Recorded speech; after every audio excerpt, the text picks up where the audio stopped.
Halo semuanya, selamat pagi, happy weekend, happy Sunday.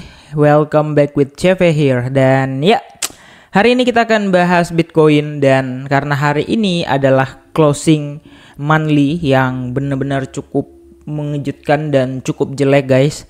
Jadi ya kita harus prepare lah ya untuk semua skenario yang possible atau mungkin terjadi di market nantinya.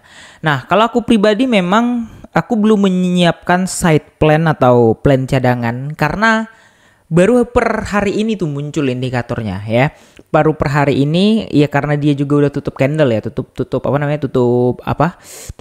bulanan gitu ya. Jadi benar-benar baru muncul tadi dan cukup was-was karena kita ingat dan trauma tragedi di 2021 yang mengakibatkan bearish 1 year gitu. Tapi banyak juga yang bilang, lah bang, bodo amat bearish 1 year. Wong kita udah bearish berbulan-bulan kok. Ya nanti mungkin rasanya sama aja. Ya ada benernya gitu. Cuman ya sayang aja gitu. Ada beberapa yang memang udah profit. Kalau nanti dibiarkan balik ke entry, ya nangis bos, ya kan, selesai gitu. Ya saran aku sih aman-aman aja. Semoga masih sesuai dengan trade plan kita ya. Ya trade plan kita seperti apa? Jadi langsung aja kita ke chartnya. Oke, ini hari Minggu dan ya guys di sini aku baru coba buat ya indikator aku sendiri kan bisa lihat di sini ya, super trend plus order block plus Fibo plus RSI plus reversal CV. Jadi benar-benar aku coding sendiri tadi ya. Nah, gimana cara codingnya ntar aku ajarin di video terpisah karena sebenarnya gampang banget ya. Nah, jadi ya tentu aja pakai bantuan AI, tapi kalian harus tahu promptnya apa ya. Nah, jadi di sini tuh udah bisa diatur gitu kan, kalian mau pakai Fibo berapa. Ini sebenarnya udah ada semua.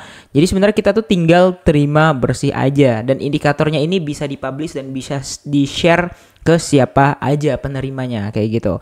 Nah, jujur ini aku baru uji coba karena kemarin itu memang udah sempat aku buat beberapa, kurang lebih sekitar 4 atau 5 gitu indikator dan gagal. Bukan gagal sih. Ya, maksudnya nggak cocok gitu. Belum aku backtest semua. Jadi kali ini aku mau mencoba yang ini karena ini adalah indikator yang biasa aku pakai. Aku mau coba gabungin dalam satu indikator gitu. Jadi dia kan biasanya kan kita cuma pakai ya kalau trend aja. Kalau OB order block OB aja. Fibo ya kita gambar manual. Kemudian RSI kita pakai RSI gitu ya. Kemudian reversal. Nah, reversal ini yang menunjukkan ini harusnya bisa menjadi alat bantu tambahan untuk nge-short kayak gitu atau untuk ngelong gitu. Nah, so far kalau kita lihat dari daily ya, indikatornya ini berjalan dengan cukup mulus, tanda kutip ya, kalau dari daily ya. Nah, jadi reversal dan order block itu ditandai dengan tanda kotak kayak gini ya. Nah, ini ada, cuman di sini kan dia ada nih tanda-tanda untuk long atau shortnya. Nah, ini belum bisa kita uji validitas gitu. Kayak ini misalnya. Ini aku nggak ngerti dia tanda longnya tuh di sini ya. Ini tanda long atau apa aku nggak tahu ya. Nah, karena yang ini gambar nih aku biasa kayak gitu ya. Nah, jadi benar-benar kita belum bisa memastikan ini tanda apa dan mengapa di situ hijau dan merahnya ini ya. Bahkan aku perhatikan juga untuk reversal buy dan reversal sell-nya kadang ada miss momentum. Apakah memang cuman nggak bisa dipakai di 4 jam dan cuman bisa dipakai di 1 hari aja? Atau memang indikatornya belum disempurnakan, masih ada kegagalan dari promptnya. Nanti aku coba cek dulu bagian mana yang gagalnya kayak gitu. Memang harus diuji satu-satu guys biar menghasilkan indikator yang benar-benar bisa kayak gitu ya, benar-benar bisa bagus kayak gitu. Nah, so far sih kalau kita lihat ini trennya ya kurang lebih bagus ya. Maksudnya ini gabungin ada EMA juga, ada RSI juga, ada order block juga. Nah, jadi misalnya dia yang kayak gini, ini order block guys ya. Ini order block yang yang ada kotak-kotaknya kayak gini nih. Nah, dia OB nih. Ini kalian bisa lihat reverse gitu ya. OB berarti ada major high end demand di situ. Oke. Nah, ini sekilas tentang indikator yang baru aku buat. Ya nanti aku giveaway lah indikator ini kalau kalian mau coba. Tapi tentu harus aku matengin dulu indikator ini karena ya tentu masih banyak kekurangan nanti yang harus bisa diatasi atau buatnya sesimpel apa, karena ini terlalu pusing juga kalau menurut aku kebanyakan kayak gini ya. Nah, jadi langsung aja kita ke chart BTC-nya. Oke guys, ini udah di BTC monthly ya.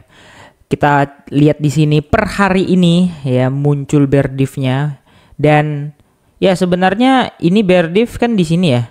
Tek ini bear diff. Kemudian ini harusnya udah double kayak gitu ya. Jadi ini bear diff. Oke. Ini juga bear diff gitu. Jadi udah double bear diff-nya ini. Gitu. Kalau misalnya terjadi sekali lagi pump pun ya. Misalnya nih, sekali lagi pump pun, maka sangat-sangat sudah bisa dipastikan ini tetap masih akan bear diff. Kayak gitu. Jadi fix bearish market kali ini itu bear diff-nya karena 2 lapis. Kayak gitu ya. Jadi bear diff-nya itu karena 2 lapis ya.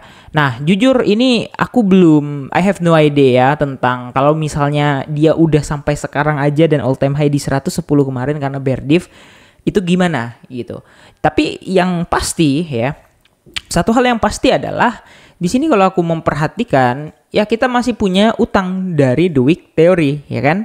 Nah, teori hutang adalah hutang. Ini hutangnya 100%. And then ini adalah hutangnya 50%. Oke. Nah, 100% dan 50%. Jadi ini adalah area yang bagus gitu ya untuk trading, untuk menjadi target selanjutnya, karena utang adalah utang. Week bawah dibayar week atas gitu. Dan ini sebenarnya udah kebayar dengan yang sekarang. Tapi malah bikin week lagi. Kayak gitu.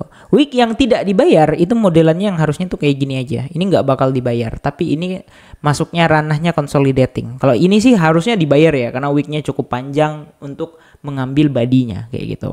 Ya, ini untuk upside targetnya udah jelas ya. 108 sampai 111 atau all time high.